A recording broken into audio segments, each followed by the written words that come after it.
nuevamente como invitado a Miguel Salinas Chávez.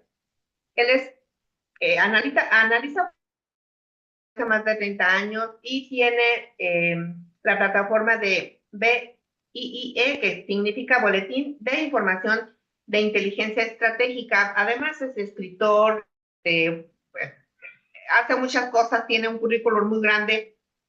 Ya lo hemos leído. El día de hoy pido una disculpa porque no lo encontré. Disculpen, por favor, discúlpenme, pero bueno, ya mucha gente no sabemos quién es Miguel.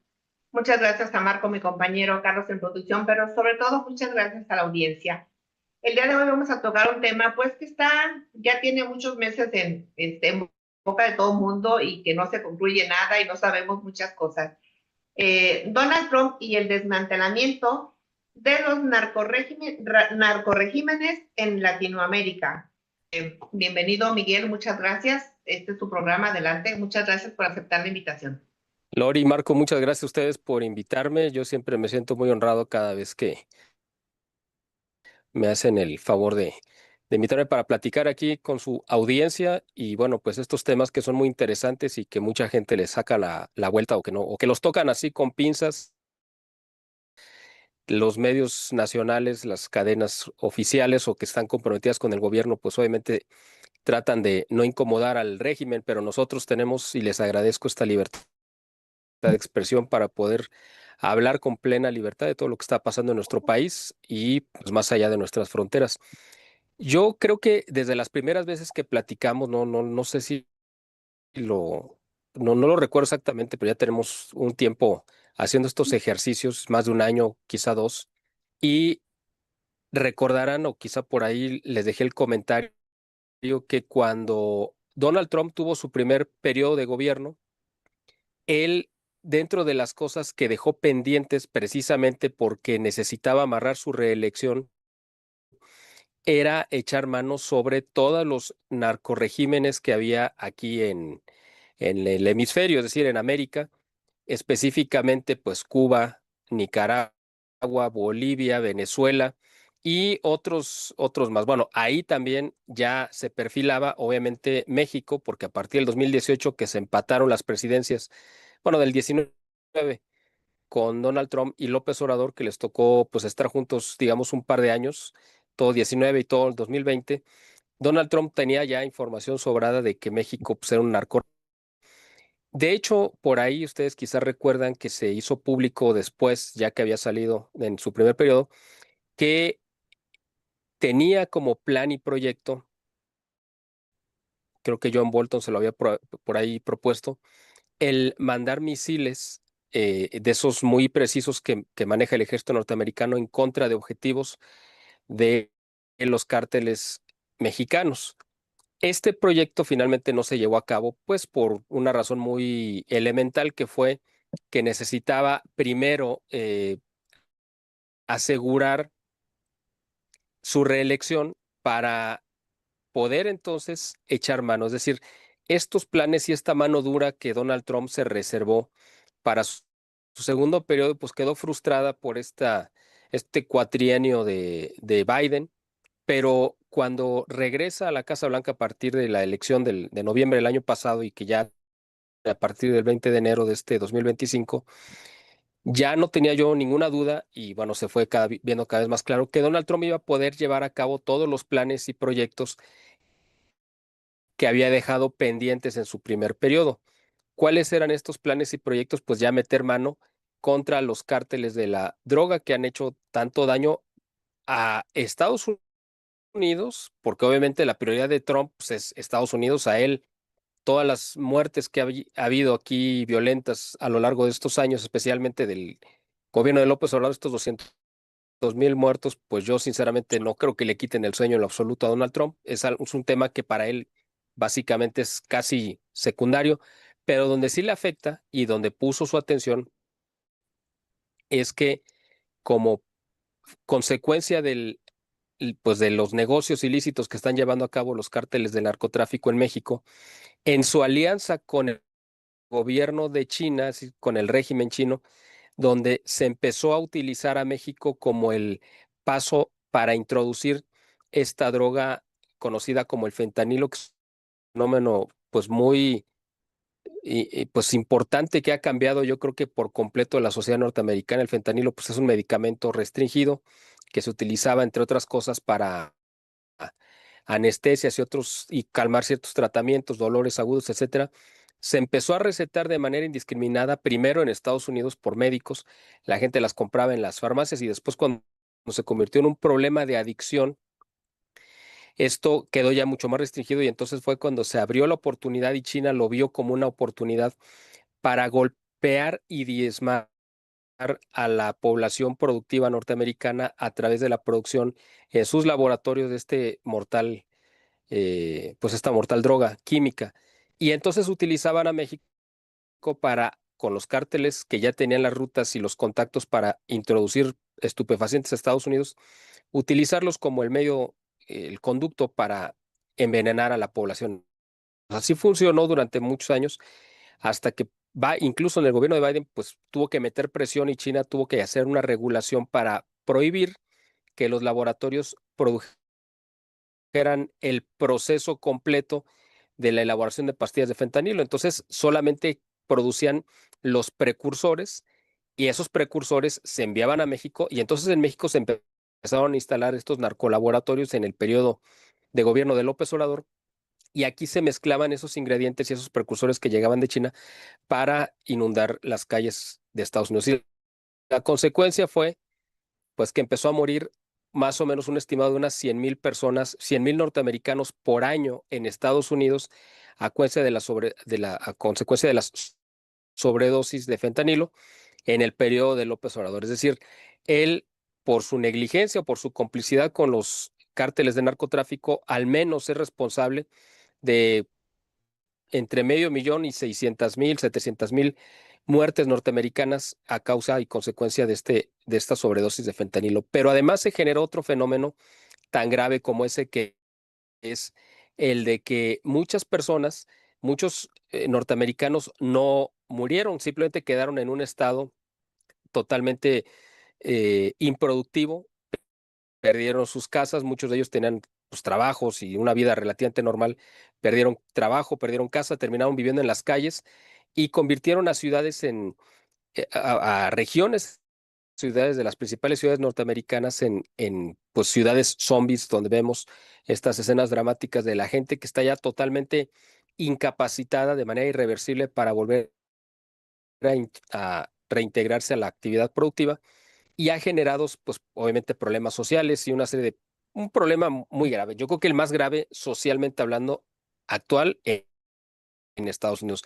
Todo Estos son esta historia que los les conté es llamados precisamente, Holmes o Homes. bueno, sí, es que hay los homeless son esa gente que perdió su hogar, o sea, que es, en inglés lo significa, pues, sin hogar, ¿no? O sea, que viven en la calle. La razón por la que viven en la calle, pues, son muchas. Puede ser, pues, porque perdieron su trabajo, por la razón que sea, y viven en la calle aunque no sean dependientes de la droga. Pero hay otros muchos que son drogadictos, que ya se hicieron adictos, o sea, que ya perdieron el control sobre lo que se estaban, las sustancias a las que se hicieron adictos y quedaron ya tan mal, tan lesionados de sus capacidades intelectuales y motrices incluso, que ya no son capaces de volverse a integrar a la sociedad de manera normal. Entonces es un fenómeno tremendo y terrible, costosísimo, que le ha puesto pues, obviamente a Estados Unidos en una situación muy grave, pero todo esto es consecuencia de esta complicidad de los regímenes, porque no es una cuestión solamente de los cárteles de narcotráfico, sino de quienes lo han permitido. Ahí es donde entramos directamente al tema de hoy, que estos regímenes que se han beneficiado del comercio de narcotráfico en el continente americano, casi en su totalidad son regímenes de izquierda. Y eso lo podemos ver desde Colombia hace 50 años, donde las guerrillas, primero las guerrillas, unas urbanas y otras guerrillas en la selva, que peleaban, impulsaban agenda, la misma agenda de Fidel Castro y del Che Guevara, etcétera, ¿no? De una reivindicación social y tratando de impulsar un modelo comunista, etcétera, vieron que el negocio de narcotráfico podía ser su principal o su más efectiva forma de financiamiento.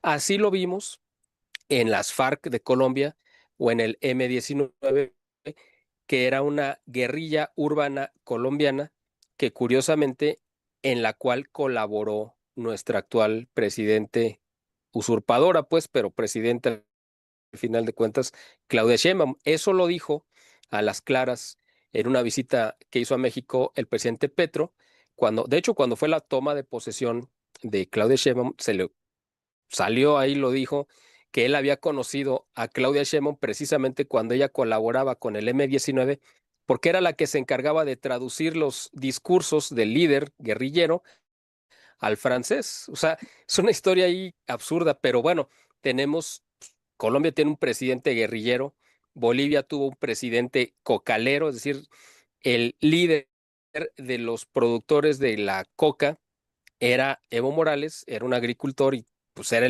un traficante, pero al mismo tiempo era presidente. Y aquí en México también tuvimos un narcopresidente con López Obrador, pero ahora tenemos una presidenta guerrillera, bueno, una presidente guerrillera ligada a estos grupos, ¿no? Entonces, Y que además, esto lo hemos Miguel, visto, hay cantidad sí, de fotos donde es innegable, ¿no? Que estaban juntos.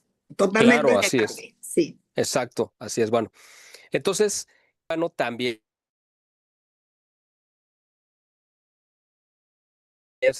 que ha llevado y que ha financiado parte de su estructura.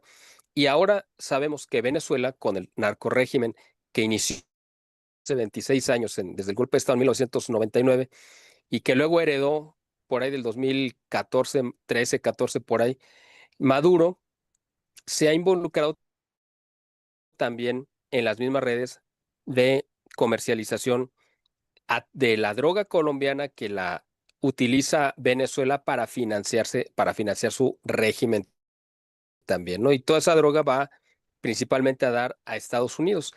Después, estos regímenes se aliaron con los enemigos más recalcitrantes de Estados Unidos, en el caso, por ejemplo, de Venezuela, pues con Irán, y a Irán fue una mutua retroalimentación porque al régimen iraní Venezuela le dio petróleo, Irán lo proveía de armas a Venezuela, hicieron un intercambio y también beneficiaron a otros regímenes de izquierda, por ejemplo, que quedaban en medio, que por ejemplo el de España.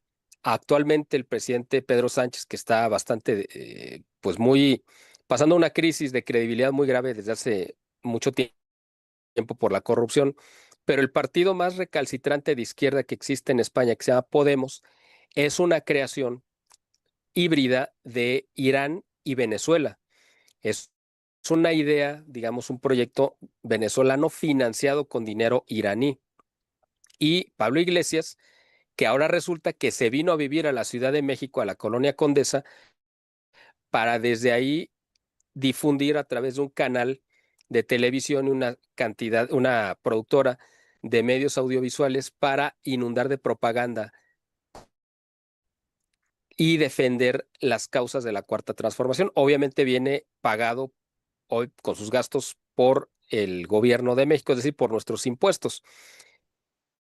Entonces estamos viendo cómo están relacionados todos estos grupos, incluyendo a Nicaragua con Ortega, Daniel Ortega, y todos estos regímenes también estaba involucrado Ecuador con Rafael Correa y pues el Lula que ahora ha vuelto a gobernar Brasil. Entonces todos estos regímenes de izquierda que crearon el Foro de Sao Paulo y que en mayor o menor medida estuvieron involucrados en el beneficio y el negocio de narcotráfico, ¿no? Estamos hablando de Bolivia, Colombia, Venezuela, Nicaragua, Cuba y México, pues todos estos son a los que ya lo puso en la mira Donald Trump y dijo es el momento ahora sí, ahora que regreso a la Casa Blanca, pero además que tengo la mayoría del Congreso y de la Cámara, es el momento de que yo pueda limpiar el vecindario. Y hemos visto muchas medidas en torno a esto. De hecho, esta famosa cumbre que se llevó a cabo hace algunas semanas en Alaska a principios de agosto con el presidente Putin, yo creo que alguno de los temas, dentro de los muchos que trataron, fue precisamente para decirle y repartirse el mundo como lo vimos. Bueno, nosotros no nos tocó verlo, pero lo hemos estudiado a través de la historia, como fue la reunión de Yalta al final de la Segunda Guerra Mundial, por ahí de septiembre del 45, donde se reunieron Churchill con Truman y estaba, porque ya se había muerto Roosevelt. En la primera estuvo Roosevelt, pero en la segunda, que se llevó a cabo ese mismo año, en 45, en la de Yalta estuvo Truman y Stalin. Se repartieron el mundo, ¿cómo lo iban a dividir? Bueno, pues ahora vimos, yo creo que fue lo mismo con Putin, y por eso ahora vimos que esta semana, a lo largo de esta semana, Putin fue a China y se reunió con Xi Jinping, que es el presidente de China, el dictador vitalicio de China, y se reunió con Kim Jong, que es el dictador vitalicio de Corea, y estaba también Modi, que es el primer ministro de la India, y entre todos ellos formaron ese bloque para decirle a Estados Unidos, pues nosotros, el Oriente nos pertenece a nosotros, y ese es el momento en el que Estados Unidos despliega como respuesta sus tropas o una muestra de sus tropas a la costa, al Caribe, para mostrarle a Venezuela y al mundo entero que todo este hemisferio americano pues está bajo el control, dominio e influencia de Estados Unidos, mandándole un mensaje directo también a China de que saque sus tentáculos, porque en todos estos países que acabo de mencionar, Cuba, Nicaragua, Venezuela, también incluso Perú, eh, y bueno, pues bueno, los demás que mencioné, e incluyendo México, pues China ha llevado a cabo relaciones comerciales, legales o ilegales, porque China lo que quiere hacer es convertirse en lo que fue la Unión Soviética en el siglo XX, es decir, este gigante que empieza a devorar naciones para controlarlas y subyugarlas bajo su dominio. China lo quiere hacer a través, con una aparente cara de bondad, ofreciéndoles programas de desarrollo, créditos y obras de infraestructura, que por supuesto todos los países necesitan, pero viene con una trampa, obviamente. Esa trampa es que como estos países, China les ofrece créditos exorbitantes, y a la hora que estos países no van a poder pagar, porque no van a poder pagar, no tienen la capacidad, y precisamente China, ya que estudió bien sus economías, sabe que no tienen la capacidad de pagar, entonces se cobra los créditos tomando el control directo de la infraestructura, es decir, físicamente empieza a administrar lo que prestó para que lo construyeran. Como no tenían capacidad de construirlo por sus propias manos, ni tenían el conocimiento de hacerlo, entonces China también ofrece a sus técnicos, de tal forma que se convierte en una invasión literalmente china, pero con el permiso de una invasión que no es militar, pero que es totalmente para tomar el control, y además con la venia y el permiso de los países, y aparte con una deuda impagable que los va a dejar amarrados a las condiciones que China les exija. Esos son los planes y proyectos que China está llevando a cabo en Perú, en Nicaragua, en Venezuela, en Cuba y en otras partes. Por eso es que Estados Unidos despliega a su marina para decirle, hasta aquí se acabó esto. A Rusia también le manda el mismo mensaje, y curiosamente Rusia le da un respaldo completo al régimen de Maduro, diciéndole, nosotros tenemos, o sea, ustedes saben que cuentan con nuestro apoyo, etcétera. Es simplemente una jugada política, porque Rusia no va a intervenir militarmente para defender a Venezuela ni a Maduro, ni creo que Maduro se vaya a ir a refugiar a Rusia tampoco. ¿Cuál es la jugada de Rusia? Creo yo, es que quiere equiparar la posible, porque puede ser que se dé, invasión militar norteamericana a Venezuela, la quiere equiparar a la misma invasión que Rusia hizo en Ucrania, para Estados Unidos, y decirle, ¿no quieres que le diga invasión a que entren militares a Venezuela? Pues no le digo invasión, pero tú tampoco le dices invasión a lo que yo hice en Ucrania. O si tú dices que lo que yo hice en Ucrania es una invasión, yo también voy a decir que lo que tú hagas en Venezuela es una invasión. Aquí podemos entrar en un terreno que parecería simplemente de sinónimos o de semántica, un trasfondo legal. El hecho fundamental de que Donald Trump, antes de desplegar las tropas, haya sido que diga, o sea, que Donald Trump decidió primero decir o declarar que el gobierno de Venezuela, pues ya no es gobierno, sino que es una pandilla de delincuentes, un grupo criminal y que están usurpando el poder de manera ilegal y que ellos reconocen en Edmundo González Urrutia al verdadero presidente de Venezuela, eso que parece simplemente un juego de palabras, le salva la operación a Donald Trump. ¿Por qué? Porque para que Estados Unidos pueda desplegar sus tropas e invadir un país, necesita el permiso del Congreso. Y aunque pudiera conseguir ese permiso, no se quiso arriesgar a entrar en un pantano, sino que para salvar ese obstáculo, dijo, no vamos a ir contra un gobierno, vamos a ir contra un grupo de terroristas, delincuentes, narcotraficantes, que es totalmente lo contrario. Y además es lo que hizo Bush y lo que hizo Obama en las operaciones que respectivamente hicieron en Afganistán, en Irak, y que después, a través de la guerra en Siria, también Estados Unidos prestó ayuda militar en el tiempo de Obama. Entonces, es una manera en la que Trump se protege legalmente, y además el mismo presidente Edmundo González Urrutia le pidió a Donald Trump su intervención para poder rescatar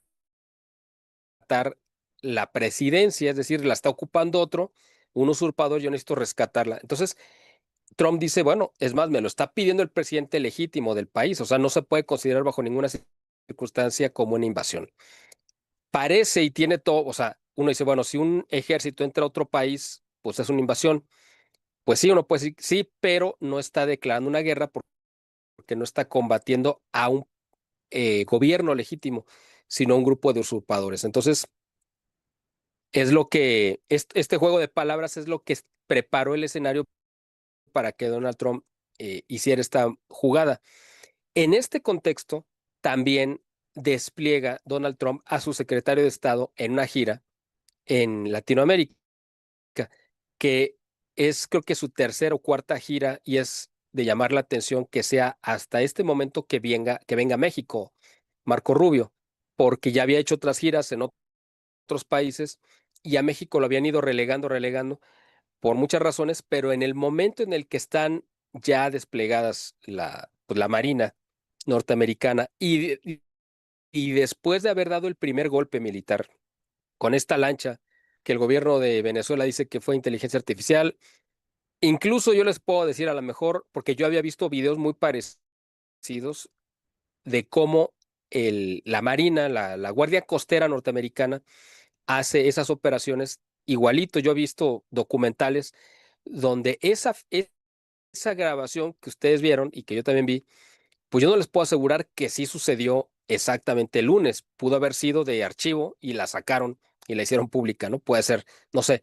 Pero lo importante es que Estados Unidos les está diciendo, estoy dispuesto a usar el fuego, o sea, fuego ya directamente, contra cualquiera que intente romper este cerco que yo estoy poniendo en torno a Venezuela.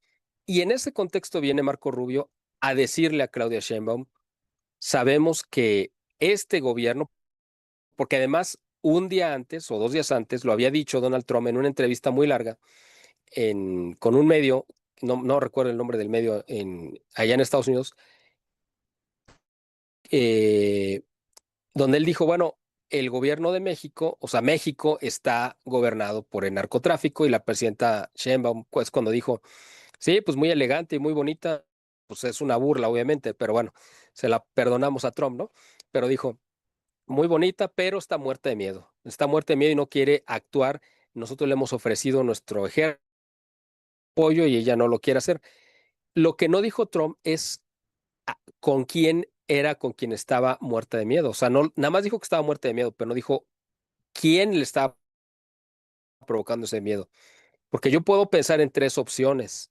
Una es, obviamente, pues los cárteles de narcotráfico y la reacción que puedan tener si se ven atacados. Otra es el socio principal de los cárteles de narcotráfico, que es López Obrador, y toda la estructura política que le dejó sembrada en torno a Claudia Sheinbaum, que es un campo minado literalmente. Hagan de cuenta que a Claudia López Obrador la puso en un círculo en medio del campo y alrededor de ese campo todo está minado. Ella no se puede salir de ese círculo. Y llega Donald Trump en un helicóptero y le tiende una cuerda para decirle, pues yo sé que no puedes salir caminando, pero todavía tú una cuerda, yo te saco por arriba. Y Claudia Sheinbaum, pues siente tanto desprecio por Donald Trump como el que ha de sentir por López Obrador, y a los dos los ha de odiar igual, pero ese es el problema en el que ella está atrapado. Y yo no sé a cuál de los tres factores le tenga más miedo, si a Donald Trump, a López Obrador o a los cárteles de narcotráfico. Pero la realidad es que el diagnóstico que hizo Donald Trump pues, es totalmente correcto. Claudia está muerta de miedo y eso la tiene paralizada. Tiene tantos compromisos y López Obrador la dejó tan amarrada en todos los sentidos que ella no sabe por dónde salir. La única salida, o sea, es decir, en cualquier escenario ella sale perdiendo. Si ella se pelea con los narcos por obedecer a Trump, se pelea con los narcos y con López Obrador. Si se pelea con López Obrador, activa a López Obrador a los narcos y entonces ya tiene dos frentes abiertos, el político y el de la delincuencia. Y si se pelea con Donald Trump, pues obviamente se le viene el mundo encima. Entonces, en cualquier escenario ella sale perdiendo. El único escenario en el que ella podría salir sin generar un enfrentamiento con alguno de estos grupos, la única salida es la más, que puede ser la más improbable, pero eso no depende de nadie, sino de Dios, que es que se muera López Obrador. Porque si se muriera López Obrador, ella quedaría libre del compromiso, entonces podría enfrentar ahora sí toda la estructura porque quedaría descabezada, y entonces podría hacer muchas cosas porque ya no estaría ese tirano que la está controlando y que la está haciendo que se tropiece. Todas las veces, ustedes lo pueden ver, que Claudia Sheinbaum ha tratado de hacer algún acuerdo, una alianza con Donald Trump, o que Donald Trump le está obligando a entregarle capos o a hacer ciertas operaciones, como hemos visto que ha habido muchas, López Obrador sale a boicotearle de alguna manera. Por ejemplo, no sé si recuerdan, esto fue un ejemplo clarísimo, cuando empezaron estas manifestaciones violentas en Los Ángeles contra Trump por el ISIS que está pues echando a muchos ilegales fuera de Estados Unidos. Entonces hubo estas manifestaciones y Claudia tuvo un desliz donde dijo, no, nosotros vamos a manifestarnos o vamos a protestar o no sé qué dijo. De ahí esa frase, porque ella no tiene el poder para activar las redes ni las huestes de Morena que están en Estados Unidos, pero el que sí tiene esos resortes es López Obrador. Y López Obrador los activó para provocar, hacer esta provocación donde estaban quemando banderas norteamericanas y ondeando banderas mexicanas, e inmediatamente el gobierno de Donald Trump, a través de Kristi Noem, acusó a Claudia Sheinbaum. Ustedes recordarán esa escena donde estaban en la oficina oval, estaba sentado Donald Trump en el escritorio y la secretaria de Seguridad Interior acusó a Claudia Sheinbaum de ser la causante y provocadora de esas manifestaciones. Por supuesto que Claudia no había sido la causante, pero le cargaron el muerto, como dicen, por estas tonterías que dijo, por quererse envalentonar y por querer ganarse la simpatía de los votantes de Morena. Y López Obrador le agarró la palabra y de ahí provocó que Donald Trump se molestara tanto que fue cuando firmó en secreto esa orden ejecutiva para que el ejército norteamericano pudiera realizar operaciones en territorio mexicano. Esto lo supimos porque el mismo gobierno norteamericano lo filtró al New York Times para que se hiciera público. Y otra cosa fue, pues ustedes recuerdan algo que nosotros en nuestra vida, ustedes y yo, nunca nos había tocado ver. Yo nunca había visto un portaaviones estacionado en las costas mexicanas, jamás en mi vida, ¿no?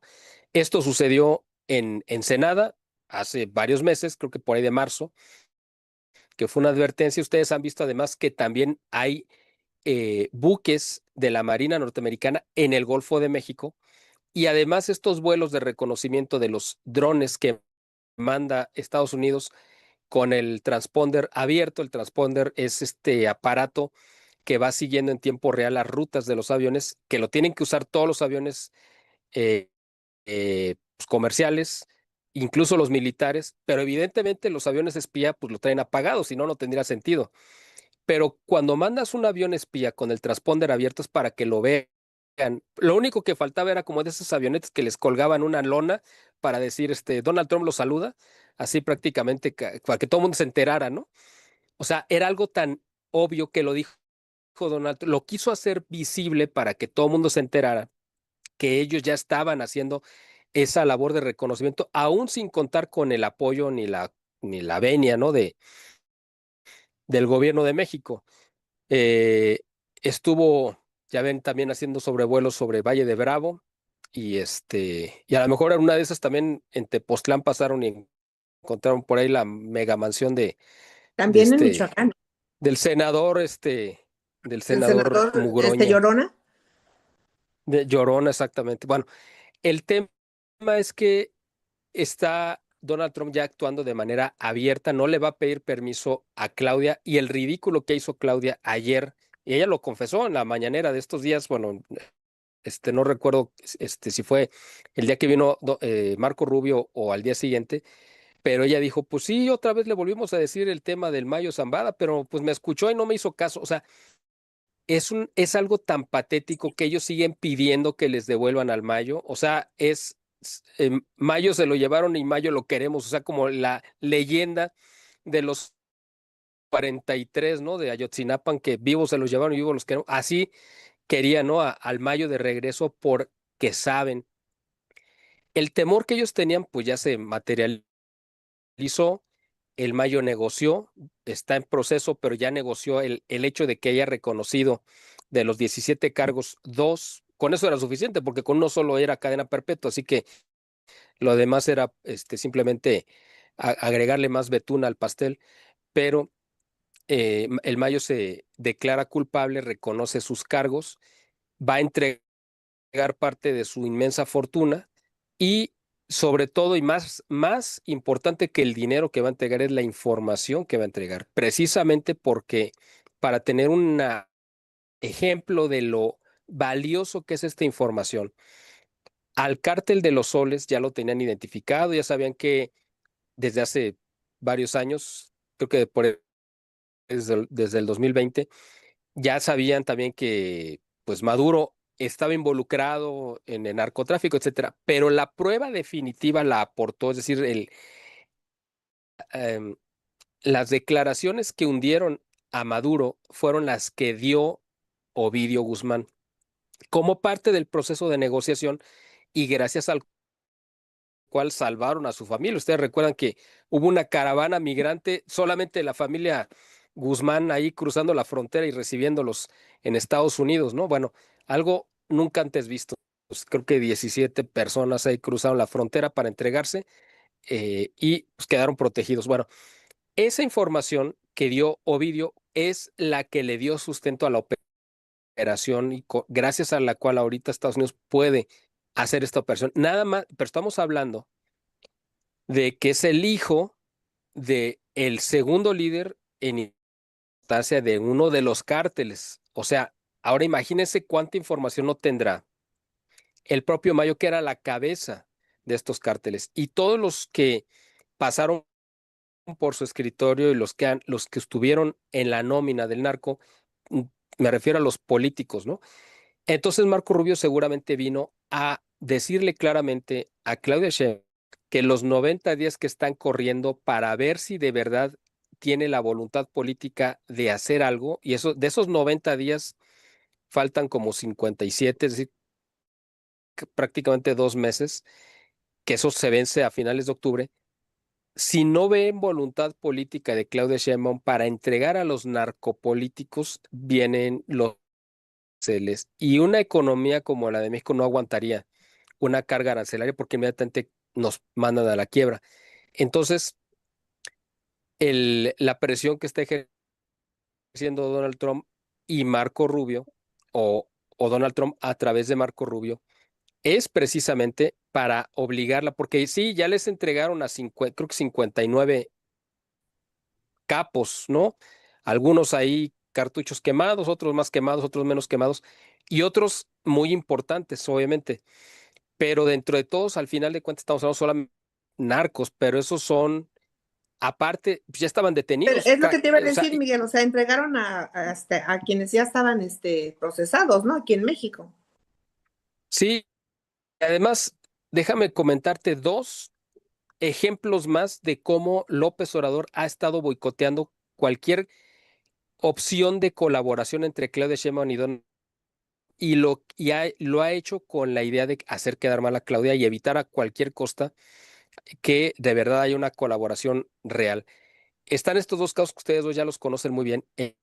El del chino que detuvieron el año pasado, en octubre del año pasado, es decir, en cuanto entró Claudia, detuvieron a este chino y este chino era la pieza clave que necesitaba el gobierno de Estados Unidos porque era el operador que representaba los intereses de el tráfico de fentanilo que venía de China, es decir, era como el representante de los intereses del gobierno del Partido Comunista Chino, que es el que está enviando estos cargamentos de fentanilo a México, y él era el que lo coordinaba y el que tenía los contactos con los cárteles de Jalisco Nueva Generación de Sinaloa para estar enviando el fentanilo, y él tenía, pues obviamente, la protección y la venia de López Obrador.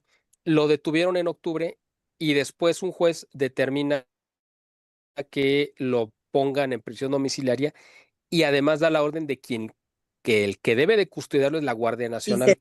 Y la Guardia Nacional es pues es esa guardia pretoriana, este ejército personal y privado que creó López Obrador con la idea de que fueran sus guardias bolivarianas, precisamente él pensando en que en algún momento dado él iba a dar un golpe de estado que se iba a querer instalar y creyó que podía contar con un ejército privado que lo defendiera en el momento que él quisiera imponerse. Las cosas no se le dieron, el mismo ejército se le opuso y le exigió que les entregara el mando de la Guardia Civil, que él quería que fuera pues, un civil el que estuviera al frente para que obedeciera directo a López Obrador y no al ejército. El ejército finalmente le tomó el control, pero la Guardia Civil ha seguido, la Guardia Nacional, perdón, ha seguido respondiendo a los intereses de López Obrador. Por eso, eso que comentas, por eso fue que le dio la orden López Obrador a la Guardia Nacional de que fugaran a este chino. O sea, lo dejaron ir, pues no, lo escondieron, lo que sea, ¿no? Pero ya no está, se fue. Eso causó, obviamente, una gran molestia, no solamente en Claudia Sheinbaum, porque iba a entregarles un trofeo muy grande, muy cotizado para Estados Unidos, sino para el mismo Estados Unidos, porque era la pieza clave que necesitaba para comprobar de manera material que sí el gobierno de China deliberadamente estaba enviando el fentanilo para afectar a Estados Unidos. O sea, con esa declaración, con ese personaje hubiera puesto de rodillas al gobierno de China y el hecho de que López Obrador hubiera actuado para hacer lo que se fugara fue un golpe que Donald Trump no le va a perdonar a Claudia porque aunque no fue una orden de ella, pero ella es la que está al frente y es la que tiene que pagar los platos rotos. Y la otra fue unas semanas mega operativo que también llevó a cabo el Ejército, la Marina y la Guardia Nacional, en la que cercaron al Mencho precisamente, ya lo tenían para detenerlo y de repente otra vez la Guardia Nacional a través de un comandante le da el pitazo a uno de los sicarios de los guardaespaldas del Mencho que estaban ya por entrar por él y les dio tiempo suficiente para que se pelaran. Entonces, estas dos acciones, porque el Mencho ahorita, en este momento, es la cabeza más buscada, más cotizada de todo el narcotráfico a nivel nacional en México, porque las otras tres, o sea, eran tres cabezas que coordinaban los cárteles más importantes, ¿no? Era las dos facciones del cártel de Sinaloa, que era el Mayo y el Chapo Guzmán. Ya el Chapo pues, ya estaba detenido, entonces quedaba el Mayo y quedaba el Mencho. Ya tienen al Mayo, les falta el Mencho, que es la única cabeza que queda todavía de uno de los dos cárteles más importantes que hay en México. Y el hecho de que lo tenían al alcance de la mano y que lo dejaron ir por una negligencia, por una filtración, causó una molestia tan grande de Estados Unidos, que es lo que provocó precisamente el despliegue ya militar y abierto, ¿no? Entonces, estamos viendo que hay una guerra interna en México entre lo que quiere hacer Claudia Sheinbaum, lo que la está obligando a hacerlo Donald Trump y lo que está tratando de impedir que haga, o sea, de que López Obrador está tratando de impedir que se dé esta colaboración entre Claudia con Donald Trump. Entonces Donald Trump tiene muy claro que el enemigo número uno en México es pues, López Obrador y está tratando de convencer a Claudia de que tiene que romper con él. Ella, por su cuenta, en su foro interno, estoy seguro que es lo que más desea, deshacerse de él, pero sabe el costo político que tiene por todo pues, el campo minado que le dejó. Por eso es que están actuando, yo creo que de manera coordinada, el gobierno de Estados Unidos con el de Claudia, persiguiendo y haciendo públicos todos los escándalos de todos estos que son estas minas que le dejó López Obrador. Y empezaron con Adán Augusto, están ahorita con Oroña, también con Monreal, con el hijo de López Obrador. O sea, todo este espionaje de sus viajes, de sus lujos, de su despilfarro, etcétera, etcétera, más los escándalos de corrupción.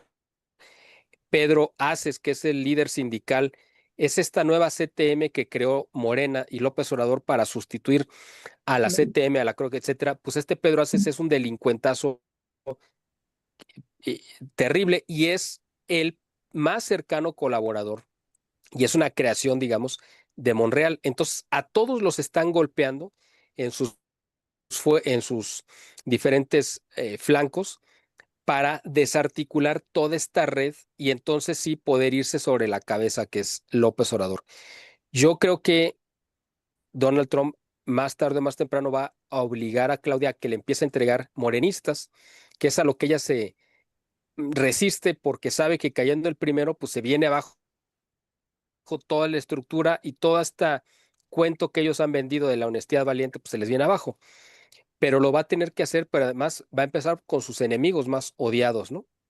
Y ahí es donde va a estar la verdadera guerra, porque Donald Trump perdón, porque López Obrador le puede activar ahora sí todas estas minas y hacerlas que exploten, porque una cosa es que estén ahí, pero no han explotado, pero en el momento que él las detone, se puede hacer un caos que pudiera incluso costarle el cargo, usurpado como sea, pero el cargo a Claudia Sheinbaum, porque él puede mover un proceso de destitución a través del Congreso, porque él es el que tiene el control.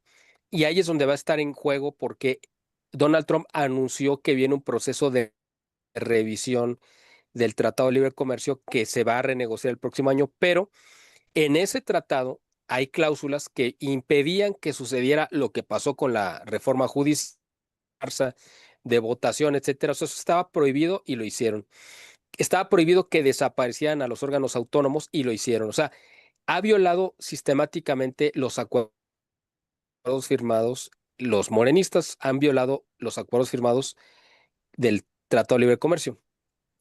Entonces, en el momento de negociar, una de dos, o lo cancela Donald Trump, que sería algo terrible para la economía nacional, es decir, nos mandaría directo a la quiebra, o nos vuelve a poner una serie de restricciones donde va a tener que deshacerse pues la reforma judicial, reconocerse que fue un fraude, yo no sé, pero Claudia está en el peor de los mundos posibles, se lo merece, ella propició llegar a ese lugar de manera tramposa, ella sabe que es responsable, es decir, no la estoy exculpando en lo absoluto, ella se merece lo que le esté pasando y cualquier cosa que le pase, pues ella se metió en ese problema y Donald Trump pues está haciendo y cumpliendo con su programa de gobierno y además lleva el acelerador puesto por dos cosas muy simples, porque bueno, ya son 4 años y tampoco es seguro que los vaya a cumplir porque pues mucha gente lo quisiera ver muerto y además pues porque tiene 79 años, es decir, tampoco es que vaya a vivir muchos años más. Posiblemente va a terminar su cuatrienio y va a vivir otros más, pero ya está más cerca de pensar en que tiene más prisa que si fuera una persona de 50 o 60 años que dice, bueno, pues todavía me queda bastante tiempo, ¿no? Bueno, uno, eso es lo que se imagina. Entonces Donald Trump lleva mucha prisa y está tratando de eficientar lo que tiene que hacer. Y ahorita todos los regímenes de la región están temblando porque todos saben que lo que sucede en Venezuela va a pasar con los demás. Y el siguiente, pues va a ser México. Por eso México está tratando de defender en la medida de lo posible a Venezuela y a Maduro porque sabe que a ellos les va a tocar lo mismo. O sea, tienen pánico. O sea, sí lo que dijo Donald Trump es real, totalmente real. Claudia está muerta de miedo y pues ahí está la parálisis y por eso Donald Trump, que es pues un cazador innato, Y ustedes saben que los cazadores donde huelen sangre y miedo, pues más se ensañan, ¿no? Entonces, él ya olió la sangre y ahí está con Pero Claudia, ¿no? además yo creo que ahora en este cuatrienio que tiene, en su segundo periodo, todos los que llegan al segundo periodo, como saben que no pueden tener otro, es cuando le meten a la aceleradora todo lo que quieren hacer, ¿verdad? Y Así es. yo me pregunto también, Miguel, eh, si el Mayo tenía 50 años operando, ¿cuántos? O sea, no quiero imaginarme cuántos están temblando de miedo. O sea, fueron 50 años sin que nadie supiera de su existencia. Bueno, no todos los 50 pero, o sea, tiene operando 50 años. Entonces yo me pregunto cuánto están temblando de miedo con estas declaraciones del Mayo, ¿no? Quisiera dar paso a la lectura de los comentarios de nuestra audiencia, si me lo permiten. Claro, claro, claro. Guadalajara 2008 dice saludos a todos, encantado de estar en un programa más de Amigos Unidos por México. Un abrazo a todos. Muchas gracias, Guadalajara 2008. José López dice, me parece que más allá que Trump, el problema es que los gobiernos de Latinoamérica no han podido con los narcorregímenes. ¿Qué opinan de un líder extranjero de que un líder extranjero proponga la solución? Pues es que yo alguna vez lo dije y creo que ayer también, los mexicanos debemos hacernos cargo de nuestros problemas, pero la ayuda de estos señores es muy bienvenida, ¿no? Claro. Dice José López, para un problema que es interno, saludo, o sea, bueno, continúa la solución, continúa la pregunta, solución para un problema que es interno, saludos a todos desde Houston, Texas, saludos, José A. López. Velayo, Italia, la seguridad nacional de Estados Unidos está ligada al desmantelamiento de los narcoregímenes, eso es un hecho, pero la pregunta es, ¿a qué costo? Pues es un costo muy alto, pero ahorita Miguel no lo va a decir. La misma Italia, Velayo, dice, ¿será que esta política de intervención podría generar más inestabilidad en la región? Saluditos a todos, me encanta su programa, un abrazo, ya saben, aquí desde Italia. Igualmente para ti, un abrazo, siempre pendiente de nuestro programa. Eduardo dice, el enfoque de Trump de ir con mano dura contra los narcoregímenes en Latinoamérica directo. La pregunta ¿es la solución que se necesita o podría escalar la violencia en la región? Angélica Paulina, la propuesta de Trump para desmantelar los narcoregímenes en Latinoamérica es de mano dura. ¿Será para la paz?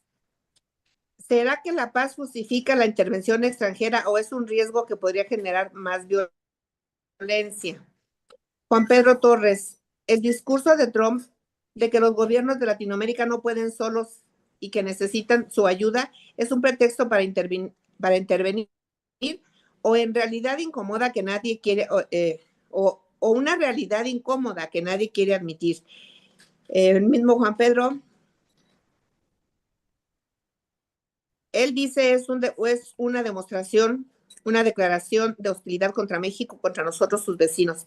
Carla Parra, la estrategia de Trump contra los narcos también es un tema de soberanía.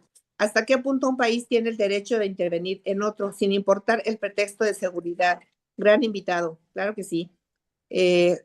José Miguel Soto, la política de Trump de ir contra los narcoregímenes podría beneficiar la seguridad de Estados Unidos, pero ¿qué pasa con los efectos colaterales en la región? Saludos a todos desde Alvarado, Veracruz. Muchos saludos, Miguel, tu tocayo, José Miguel Soto. María Montes, más allá de las posturas políticas, el tema de los narcoregímenes es una herida abierta en Latinoamérica. ¿Será que el plan de Trump, por más polémico que sea, es la única esperanza para poner fin? Puede ser. José López, el tema de los narcoregímenes es tan complejo que la política puede ser vista como una solución para unos y una amenaza para otros. ¿Será que el fin justifica los medios en este caso? César Alejandro, buen análisis. ¿Consideras que Claudia quiera reventar el tratado? Pues ahí están las preguntas, Miguel. Tú me dices cuál quieres, si quieres que te repita. Hola, aquí Pues tengo mira, algunos dos. Tengo sí, así, otros dos adelante. mensajes Ok. más. O sea, Alex Ramos, el tema de los narcorregímenes es una herida abierta en Latinoamérica. ¿Será que la estrategia de Trump, por más polémica que sea, es la única esperanza para poner un fin a la violencia? Fanny Torres, la militarización de la lucha contra el narcotráfico impulsada por Estados Unidos no ha funcionado en el pasado. ¿Por qué la estrategia de Trump sería diferente y no causaría más daño a los países de la región? Eso es lo que tenemos por aquí. Sí, yo creo que la mayoría de las preguntas se centran exactamente en el mismo tema y preocupación de que si, bueno, una es si va a funcionar, como ahorita esta última pregunta, y la otra es si se justifica una intervención, aunque parecería muy polémico. Bueno, yo quisiera más o menos poner un ejemplo para que podamos entender, porque nosotros desde México vemos a Estados Unidos como ese pues, gigante invasor, que durante 200 años la verdad es que sí ha metido sus narices en México. Bueno, no solamente la nariz, ha metido las manos y el cuerpo entero y ha hecho muchas cosas que pues obviamente nos tiene pues molestos, ¿no? Por las intervenciones continuas. De hecho, el primer gobierno que tuvimos en México, en el México independiente, que fue el de Agustín Iturbide, pues el que lo tiró fue Estados Unidos a través de su embajador Robert Poinsett, que fue el primer embajador y fue el que operó para que terminaran tirando a Agustín Iturbide. Y además él fue el que operó que se legislara para que si llegaba a regresar a México una vez que se fue al destierro, lo mataran. Es decir, a partir de ese momento se escribió una historia con sangre de intervenciones de Estados Unidos y a lo largo de la historia yo dediqué, de hecho, un video hace tiempo a contar cuántas intervenciones, cuántos cambios de régimen había propiciado el gobierno de Estados Unidos en México y yo he contado hasta ahorita 9 y me parece que está en marcha el 10º. ¿Cuál es el 10º cambio de régimen? Pues el del narcorrégimen de Morena. Bueno, para que me entiendan este ejemplo, vamos a invertir un poco los papeles. Vamos a pensar que tenemos un país mucho más pequeño que México, como podría ser Guatemala o El Salvador, el que ustedes quieran, y que de ese país nos está entrando a nuestro país algún producto o algún lo que sea que está matando a nuestra población de manera indiscriminada y que el gobierno de ese país lo está haciendo de manera deliberada en connivencia con grupos delictivos de ese país y que nosotros le estamos exigiendo de todas las formas que detengan esas agresiones porque están matando a nuestra población o porque nuestra juventud está quedando incapacitada. Y hagan de cuenta que todas las calles o las principales calles de las principales ciudades, ya sea Morelia, León, Guadalajara, la Ciudad de México, Puebla, lo que ustedes quieran, ¿no? En el norte del país, la que ustedes mencionen, estuviera llena de gente sin hogar, drogándose, incapacitada, etcétera. Entonces, para nosotros sería un clamor decir, alguien tiene que detener esto. Y si nosotros tenemos como país que somos mucho más grandes que ese pequeño país que nos está inundando de alguna droga o cualquier sustancia que esté incapacitando y matando a nuestra población, pues tenemos que intervenir para pararlo, porque ya vimos que ese gobierno es incapaz y no solamente es incapaz, sino que además está en contubernio de esos grupos delincuenciales que están llevando a cabo estas acciones. O sea, yo lo único que quiero es, no estoy diciendo ni justificando una intervención, simplemente estoy poniendo en el lado de Estados Unidos y cómo ellos ven esto y por eso es que para ellos es una lógica decir tenemos que intervenir porque el gobierno de México no lo va a hacer.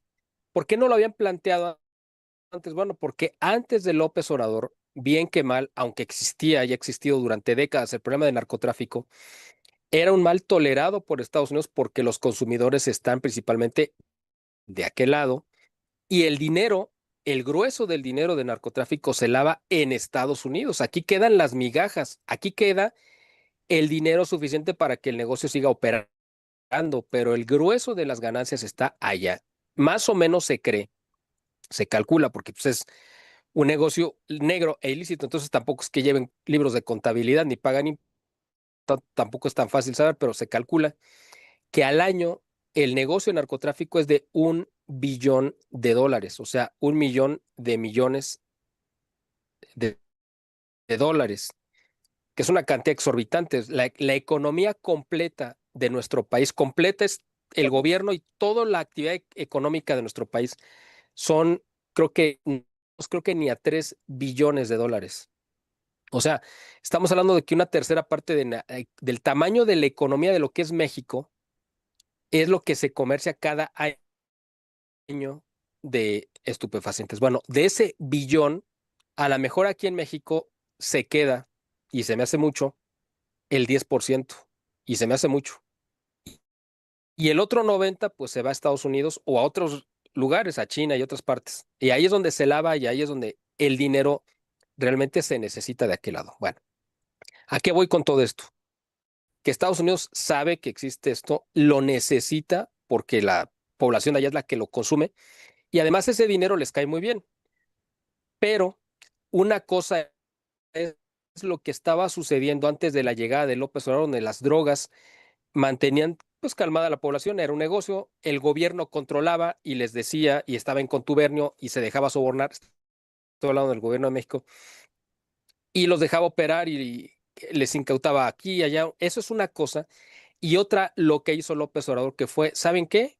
Les entrego las llaves del país, dispongan, sírvanse ustedes. Y eso trastocó por completo, no solamente la sociedad, sino la economía de México. ¿Cuántas empresas no han cerrado por los cobros de piso? ¿Cuántas familias no se han enlutado? ¿Cuánta actividad económica no se ha perdido?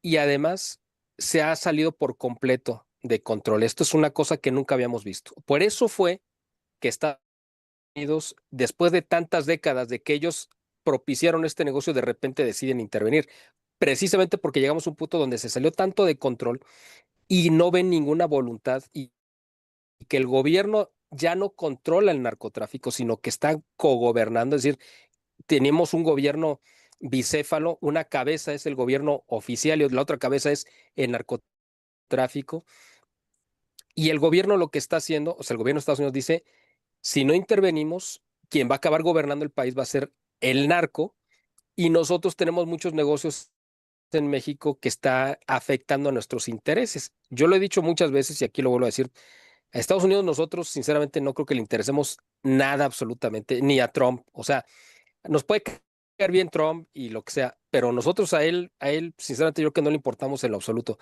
Los intereses que se están afectando en Estados Unidos es lo que está propiciando esto.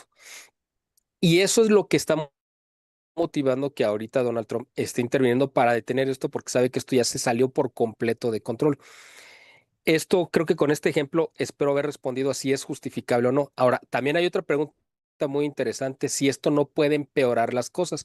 Eso es una pregunta muy importante, muy interesante porque siempre hay un riesgo y tenemos que ver lo que resultó, por ejemplo, ¿no? Pues en Vietnam, lo que resultó en Irak, lo que resultó en Afganistán y lo que ha resultado en todos los países donde hubo estas famosas operaciones de las primaveras árabes, ¿no? Que no era otra cosa más que una intervención militar disfrazada de Estados Unidos para tirar los regímenes y en todos los lugares en general, pues las cosas se han ido a peor. Yo creo que por eso, pero no es lo mismo y Estados Unidos, la verdad, dice, mira, si en Irak se matan, pues no importa, si en Libia se matan, si en Sudán, en donde sea, pero no es lo mismo que allá la cosa se salga de control y lo más que puede pasar es que Estados Unidos diga, ¿saben qué? Yo retiro mis tropas y ustedes ahí mátense, a decir, es que estamos en México y si provoco un caos de ese nivel, se me van a querer brincar 3 o 4 millones de mexicanos y no los voy a poder detener con nada, ni aunque ponga todo el ejército norteamericano en fila, vas a detener una oleada de 3, 4, 5 o 10 millones de personas saliendo. Fíjense la población, vamos para que tengamos una idea. En Venezuela, la población de Venezuela, de venezolanos, es más o menos de 40 millones de venezolanos. No los que viven en Venezuela, sino son los venezolanos que hay en el mundo.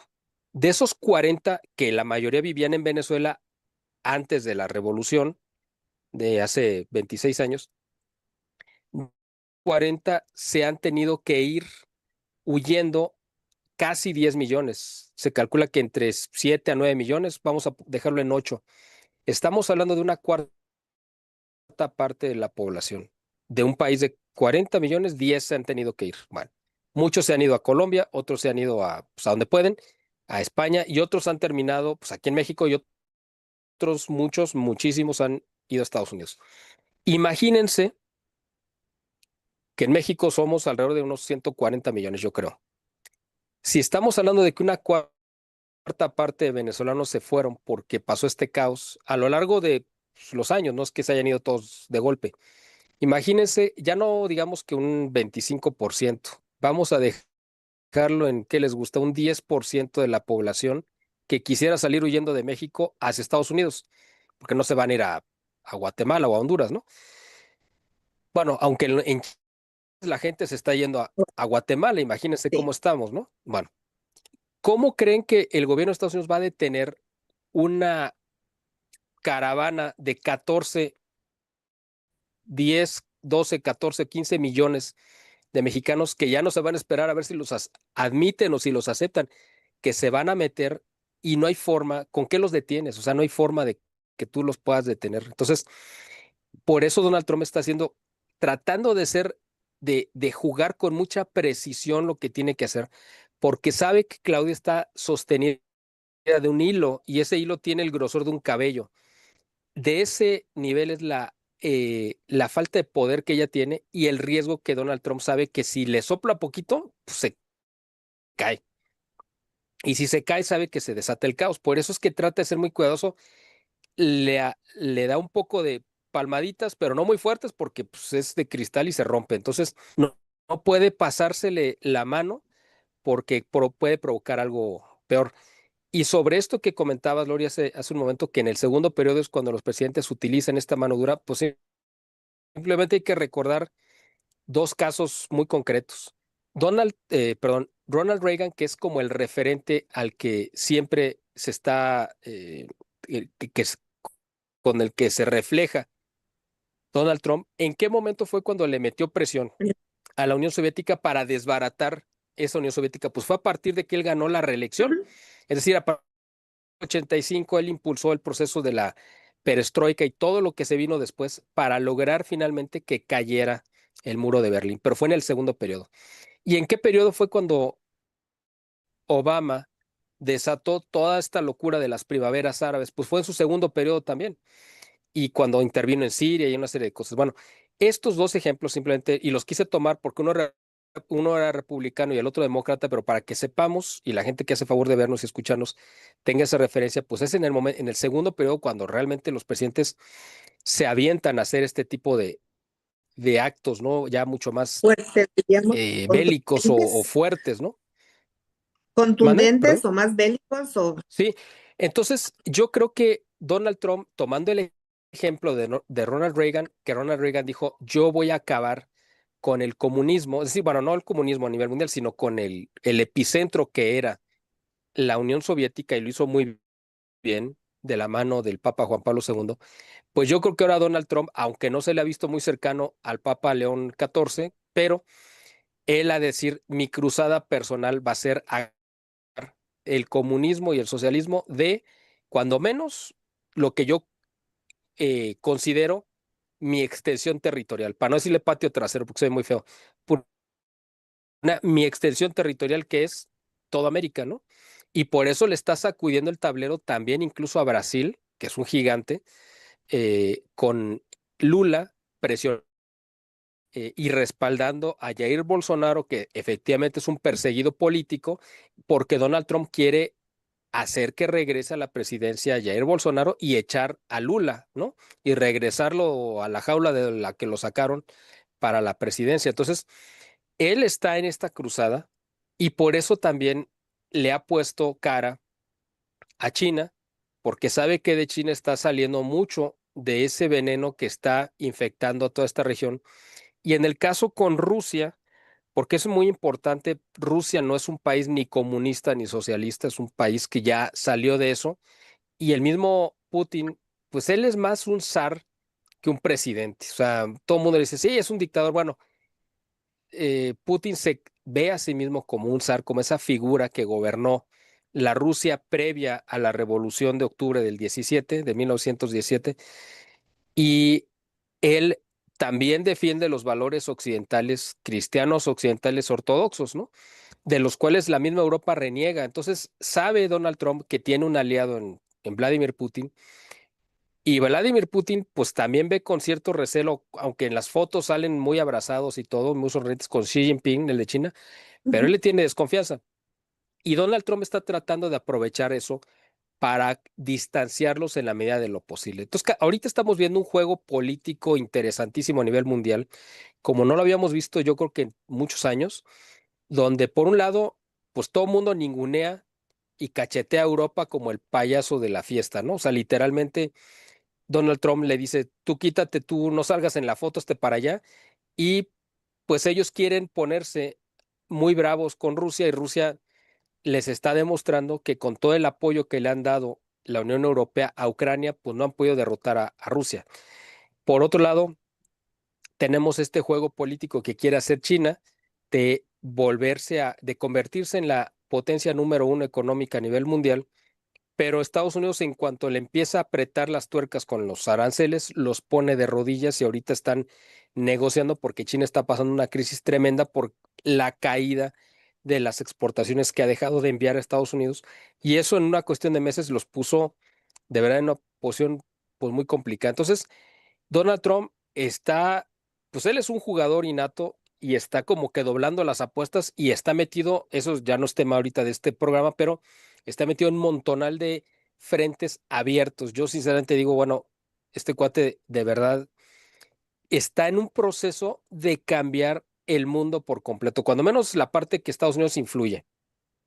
Si lo logra, va a pasar a la historia como uno de los grandes líderes, ¿no? De, pues no solamente del siglo XXI, sino pues de la historia, si de la lo historia. logra. Y si no lo logra, pues va a pasar a la historia, lo van a hacer pasar a la historia como el segundo Hitler, eso desde ahorita se los firmo. Entonces, él sabe que su paso a la historia está pues en un hilo, ¿no? O sea, está entre que pase como uno de los grandes estadistas y líderes de la historia o que lo vayan a condenar como la figura más detestable, el Hitler del siglo XXI. Así lo van Etiqueta. a, a degradar si no logra salir adelante con este proyecto. Entonces, una de sus prioridades, y por eso fue que nombró como secretario de Estado a un latinoamericano, o sea, bueno, es un gringo, Marco Rubio, pero hijo de padres cubanos, porque Cubano. entendía perfectamente la importancia de América Latina para Estados Unidos y dijo, esta es mi prioridad y por eso te quiero aquí. Y al vicepresidente, que es como un segundo secretario de Estado, porque le ha dado mucho poder, a J.D. Vance, él es el hombre que representa al gringo promedio, pero además un gringo católico, o sea, de conservador, etcétera. Entonces, esas dos figuras son como que las que reflejan realmente en dónde están las prioridades de Donald Trump y a qué poblaciones él intenta mantener bajo su esfera de influencia, ¿no?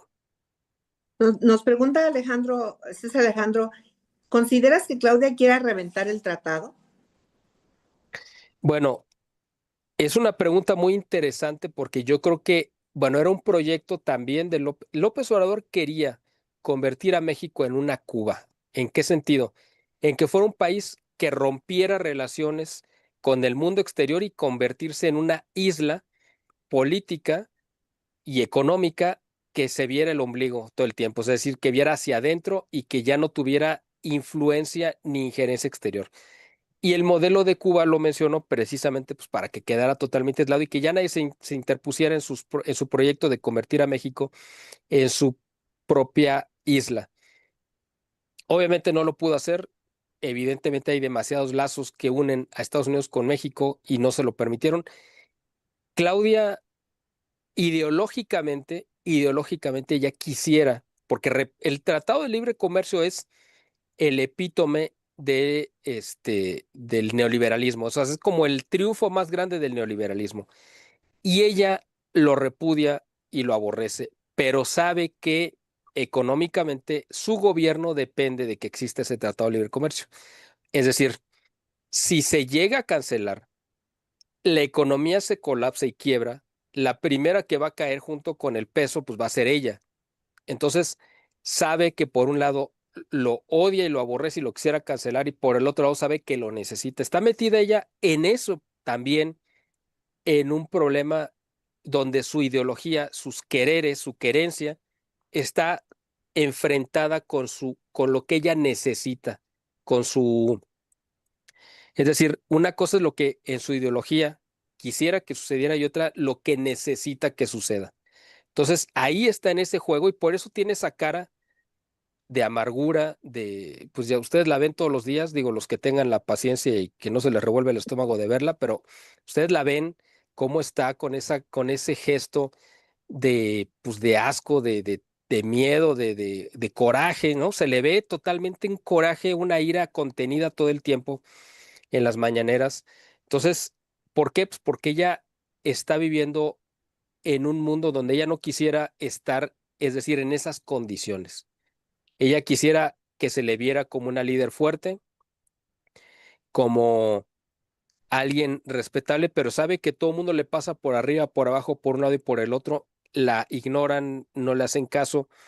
Entonces, ella, que es una mujer pues muy egocéntrica también, igual que López Obrador, pues es una humillación, además de todas las que ya se ha tenido, las humillaciones que se ha tenido que tragar de López Obrador, por eso lo aborrece, o sea, no puede acabar con él porque lo necesita, pero lo aborrece, o sea, si uno pudiera entrar en su corazón putrefacto, pues se vería ahí que en el último de los rincones de ese infierno que hacer su corazón, ahí en una cueva oscura está López Obrador. Entonces, por eso digo, lo único que la salvaría de esta situación es que el observador se muriera, porque entonces ya no tendría que romper con él y entonces ahora sí podría empezar a operar para desmantelar toda esta maquinaria que le dejó López Obrador. Pero como eso no está en las manos de ella ni de López Obrador, sino en manos de Dios, pues es una situación, vamos a decir, pues cuando menos improbable, porque no sabemos si pueda pasar mañana o no, porque nadie tiene la vida comprada, pero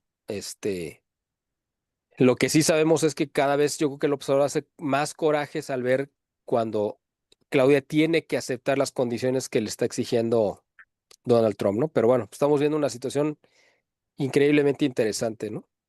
Así es, así es. Y qué pena que siempre se nos acabe el tiempo, ¿verdad? Por eso te pedimos que vuelvas a estar con nosotros con otros los temas, bueno, tan diversos que te los manejas a la perfección y que tienes tanta información. Y otra cosa, les vamos a pedir por favor a nuestra audiencia que se suscriban al canal, nos den like para poder seguir creciendo y porque de verdad son plataformas donde la gente está, ya nuestros seguidores nos agradecen el tener este tipo de información porque no está en cualquier parte, no la da cualquier parte y obviamente pues canales oficiales nunca la van a poder dar, ¿verdad? No van a tener estas entrevistas que nosotros tenemos y así es como vamos y seguimos estando informados. Yo quiero agradecerte muchísimo, Miguel, por aceptar la invitación. Muchas gracias a Marco, mi compañero, gracias a Carlos en producción y muchísimas gracias a la audiencia. De verdad, es un placer tenerte siempre y esperamos que vuelvas a estar con nosotros con otro tema que aparte tienes una infinidad de temas que podemos tocar, no solamente lo político. De No, verdad, muchas al gracias a contrario. todos. Por ahí les recordamos que vamos a tener un Congreso Internacional Ciudadano del 10 al 12 de octubre en la ciudad de Puebla. En la página de Amigos Unidos por México, tanto en YouTube como en Facebook, están apareciendo los comerciales. Está muy interesante, va a estar muy interesante para que se apunten y estemos ahí por ahí y nos acompañen. Espero que nos acompañes, Miguel, al, al, este, Al al Congreso. Congreso. Bueno, vamos a checarlo. Si las circunstancias son propicias, con mucho gusto y simplemente agradecerles, Marco, muchas gracias, Lori, Oh, gracias por a este ti. espacio, esta oportunidad, un honor como siempre y a la gente que hizo favor de vernos también, muchísimas gracias. Muchas gracias, Miguel. Siempre es un gusto escucharte. Bueno, nada más aquí un saludo para Oscar Pérez, que dice, les mando un abrazo, todos son un gran equipo, no existe ni bien ni mal, debemos de aprender que hay grises puntos medios. Estados Unidos es eso justamente. Muchas gracias. Muchas gracias a todos y buena noche. Buenas Gracias, que noches, descansen. que Buenas noches. descansen.